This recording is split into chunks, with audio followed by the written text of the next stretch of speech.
प्रदेश के 6 नगर निगमों में चुनाव का बिगुल बज चुका है। नेताजी की सेवा करने वाले कार्यकर्ताओं ने टिकट के लिए दावेदारी भी शुरू कर दी है, लेकिन हर बार की तरह इस बार भी स्थानीय मुद्दे गौण नजर आ रहे हैं।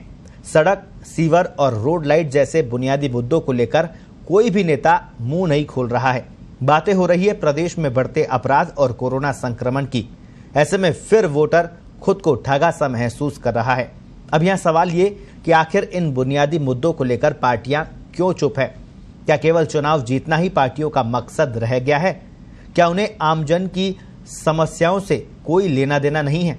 देखिए हमारे वरिष्ठ सहयोगी उमेश शर्मा की ग्राउंड रिपोर्ट।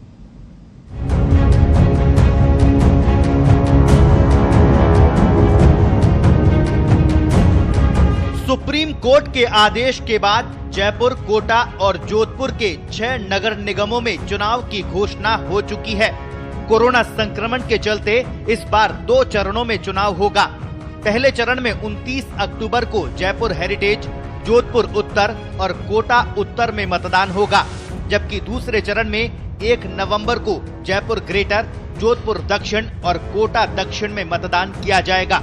कांग्रेस और भाजपा जीत की रणनीति बनाने में जुटी है और एक दूसरे पर आरोप प्रत्यारोप के दौर शुरू हो चुके हैं, मगर जिन बुनियादी मुद्दों की बात होनी चाहिए वो अभी तक शांत नजर आ रहे हैं। स्थानीय सरकार का काम शहर वासियों को अच्छी बुनियादी सुविधाएं उपलब्ध करवाना है, जिनमें सफाई, सीवर, रोड लाइट और अच्छा सड़क नेटवर्क शामिल है।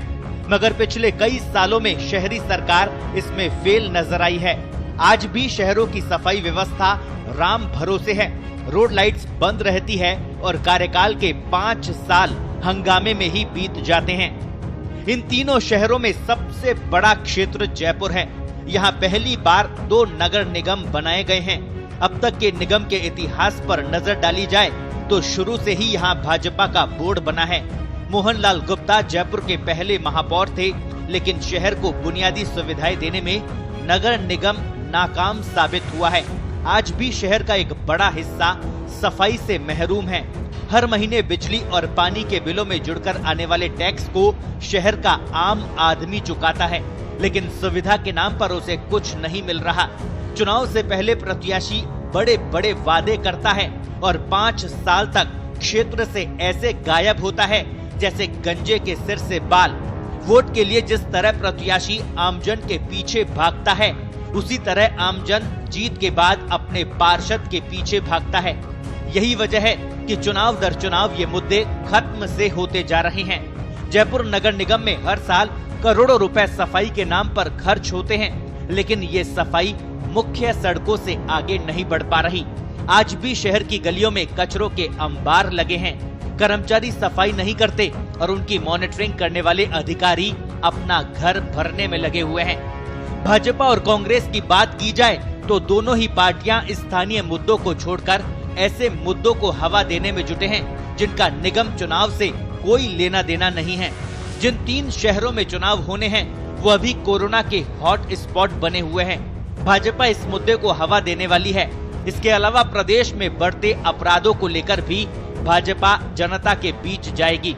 इसी तरह कांग्रेस भी केंद्र सरकार की गलत नीतियों, खासतौर पर कृषि कानूनों को लेकर भाजपा पर धावा बोलेगी।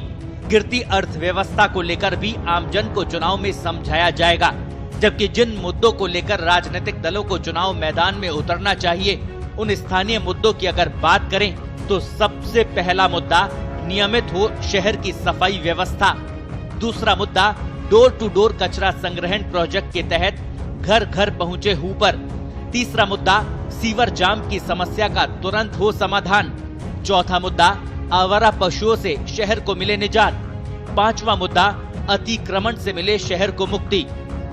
इस बार का चुनाव कोरोना काल में हो रहा है। इसमें प्रत्याशी सभा नहीं कर पाएंगे और उनके पास डोर टू डोर जाना ही प्रचार का एकमात्र तरीका रह गया है। यानी प्रत्याशी का सामना सीधे जनता से होगा। ऐसे में जनता फिर अपनी शिकायतें रखेंगी और प्रत्याशी वही बड़े बड़े वादे करेगा, मगर देखना ये होगा कि हर बार की तरह ही आमजन को केवल आश्वासन ही मिलेंगे या फिर शहर बुनियादी सुविधाओं से लैस हो सकेगा। पत्रिका टीवी के लिए जयपुर से उमेश शर्मा की रिपोर्ट।